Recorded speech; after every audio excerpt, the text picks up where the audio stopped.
Hi everyone. Friday nights are always busy in the Western Hockey League, and once again the Lethbridge Hurricanes find themselves in must-win territory if they hope to catch Kootenay for that 8th and final playoff spot in the Eastern Conference. Both teams are in action tonight. The Hurricanes are in Vancouver to face the last-place Giants. The Ice host Red Deer. Kootenay leads Lethbridge by 5 points in the standings.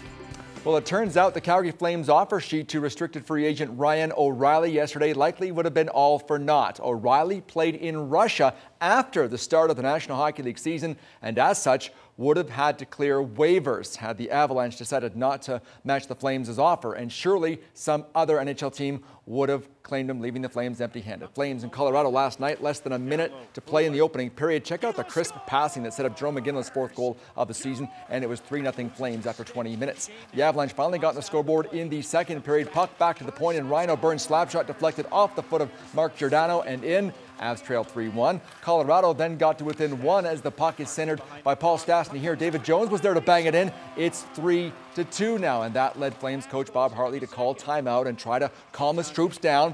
Seemed to work. Flames power play now, and look at the great job by Alex Tanguay to keep the puck in at the line. He then fed Yuri Hudler, who passed the puck to Iggy, who pounded in his own rebound. Calgary led 4-2 after 2. Early third period, all Avalanche. Watch captain Gabriel Landeskog go solo and score a dandy one-handed. Oh, what a drive to the net. Avs trail 4-3. The Avs then tied it up as Joey McDonald gave up a big, fat, juicy rebound, and it went in off the skate of Stastny, who was making his way to the front of the net. It's 4-4, and the Avs just kept rolling. Jamie McGinn with the shot. He got his own rebound and then fed Matt Duchene in front. Colorado had their first lead of the game. It's 5-4. The Flames pressed for the tying goal in the late going, but just could not get it. Calgary blew a 3-0 lead and lost 5-4 to the Avalanche. Also last night, Edmonton pounded Dallas 5-1. The Tim Hortons Brier gets underway tomorrow in Edmonton. Up first for Alberta is a game against Manitoba in the 6:30 draw. That's always a top-notch matchup. With more on the experienced Alberta team, here's Grayson Knutson. And with that shot, Kevin Martin and his rink booked their spot in the Brier. The first the Old Bear will play in his hometown, but not the first he's been to in Edmonton. I do remember sneaking in with Sean and with my wife. We were married then, but sneaking into the Edmonton Brier in '87, sneaking through a little side door because tickets are expensive for kids that don't have any money. Lead Ben Hebert is the only team member that has played in an Edmonton Brier. He represented Saskatchewan with then skip Pat Simmons in 2005. I was 21 years old at that Brier and a little bit of longer hair, had frosted tips.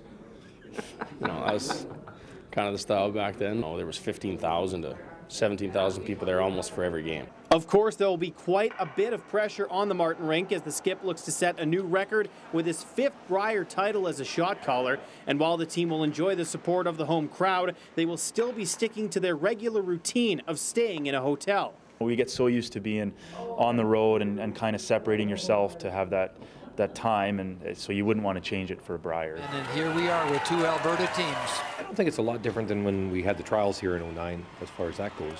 You feel the pressure for sure, but I think that's a good thing.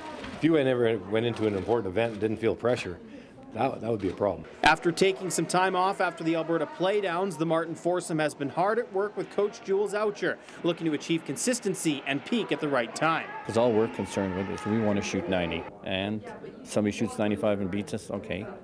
But you're not going to lose too many games if you're shooting 90. Yeah. And that's what we've never worried about the opposition. Grayson Knutson, CTV Sports.